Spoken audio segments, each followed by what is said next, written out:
Maintenant, quelques propositions sur les fonctions en escalier. Donc, on a l'intégrale de AB de alpha phi plus bêta xi dx, c'est égal à alpha, donc l'intégrale de A vers B phi de x dx plus bêta, l'intégrale de AB xi de x dx. Donc, la linéarité d'intégration donc pour les fonctions en escalier. La démonstration est très facile, donc il suffit de juste appliquer la définition. Donc, pour une fonction en escalier, donc on a l'intégrale, par exemple, de phi de x dx de a vers b est égal, donc sigma de k égale 0 jusqu'à n-1 ck, xk plus 1 moins xk. Donc il suffit donc de multiplier ici par alpha, bêta, donc la démonstration est donc très facile. Maintenant, il y a une deuxième proposition. Donc, soit phi, xi, donc deux fonctions en escalier sur AB. Donc, si phi elle est positive, alors l'intégrale donc de phi de x dx donc est supérieure ou égale à 0. La deuxième propriété, donc si phi est inférieur ou égal à xi, xi est une fonction en escalier comme donc phi sur AB, donc même les intégrales, donc on a donc l'intégrale donc de phi de x est inférieure à l'intégrale de xi de x sur AB. La démonstration de même, elle est très facile. Phi est positif. Bon, phi est une...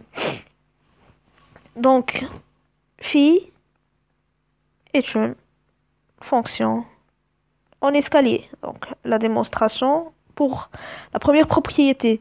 Phi est une fonction en escalier. Ok. Alors, il existe une subdivision subordonnée à phi. Donc, alors, soit tau, pardon, qui est égal à xk avec k appartenant à 0 n, entre 0 et n, compris entre 0 et n, une subdivision qui est donc subordonnée à phi. Elle est subordonnée à phi. Qu'est-ce qu'on va faire? Revenir à notre donc définition. Ces trois donc phrases sont donc toujours dans les démonstrations. Puis une fonction en escalier.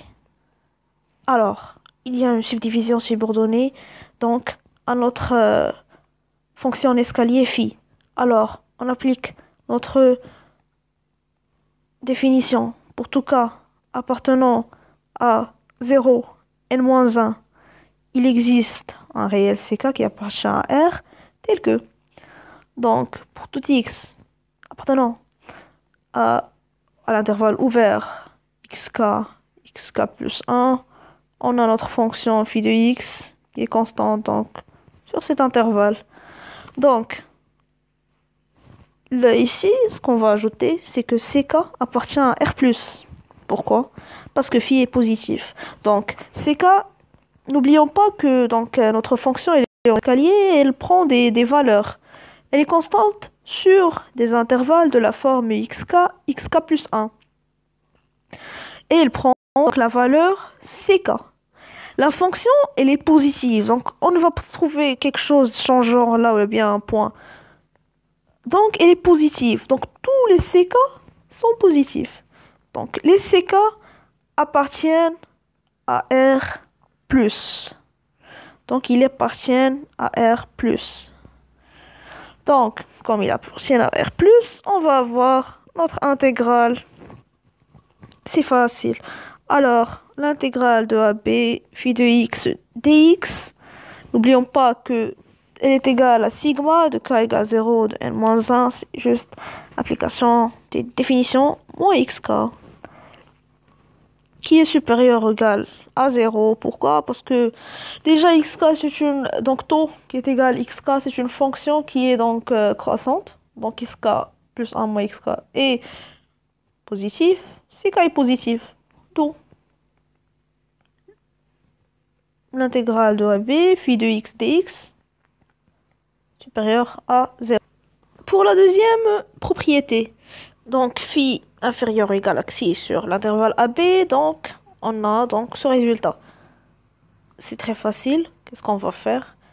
Phi est inférieur ou égal à xi. Alors, xi moins phi est positif.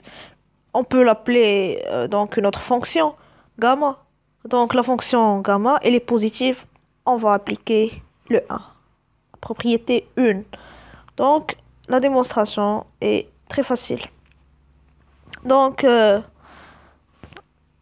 xi pardon, moins phi est positive. Alors, d'après 1, bon, bien sûr, d'après 1, on va avoir l'intégrale de AB2 xi moins phi de x dx qui est supérieur ou égal à 0. Donc, xi de x dx supérieur à phi de x dx. Un autre donc résultat sous forme de corollaire, soit f une fonction en escalier sur donc l'intervalle fermé à b. Donc la valeur absolue, pardon ici j'ai oublié donc l'intégrale de AB. Donc la valeur absolue de donc l'intégrale de ABF de x dx inférieure ou égale de l'intégrale de a vers b de la valeur absolue de f de x dx. Donc la démonstration est facile. Donc on va se baser sur les propositions précédentes. Mais ici, il y a juste un passage, une astuce qu'il faut savoir. Pour tout x appartenant à B, on a f de x qui est toujours supérieur à moins la valeur absolue de f de x et donc inférieur à la valeur absolue de f de x. C'est un résultat classique. Alors, après la proposition précédente, donc, si on regarde juste cette inégalité, on peut entrer l'intégrale. Si on regarde juste l'intégrale, après la proposition 2, donc on a moins l'intégrale de AB f de x dx inférieur ou égal à l'intégrale AB f de x dx qui est inférieur ou égal à l'intégrale de AB valeur absolue de f de x dx. Qu'est-ce qu'on a? Même quantité ici et ici avec le moins, c'est facile, c'est la valeur absolue donc de f de x dx. Donc on va voir tout simplement la valeur absolue de AB f de x dx qui est inférieure f de x dx en valeur absolue. C'est un résultat facile. Donc, maintenant, il y a une remarque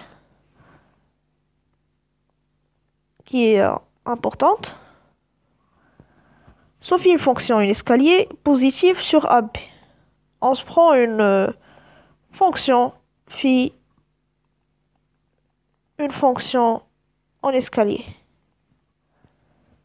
qui est positive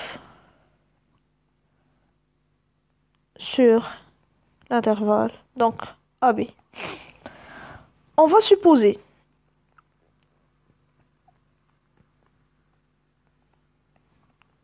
donc on suppose que l'intégrale de AB de phi de x dx est égale à 0. Est-ce que phi de x est égal à 0? C'est ça la question.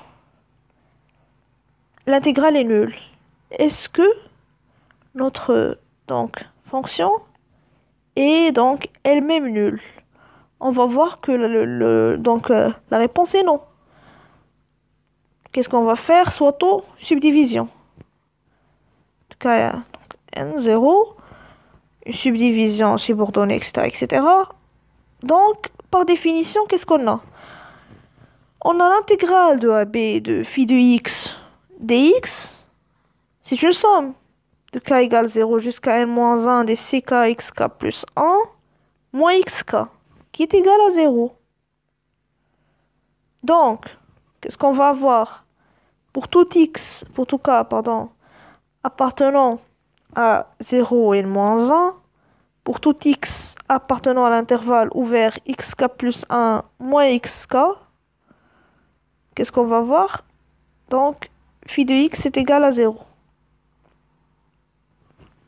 Donc,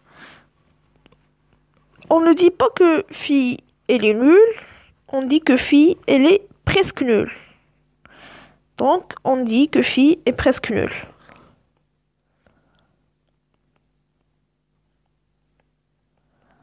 On dit que phi, elle est presque nulle. Donc, on a encore une dernière proposition qui est donc Schall, la relation de Schall. Et la démonstration est facile. On va juste donc utiliser la définition. C'est une somme, c'est une somme. Donc les propriétés de cette intégrale, ce sont les propriétés d'une somme usuelle. On peut ajouter donc une constante c, phi de x dx, plus l'intégrale de c vers p, phi de x dx. Donc voilà, donc c'est la relation de Schall. La démonstration est vraiment directe.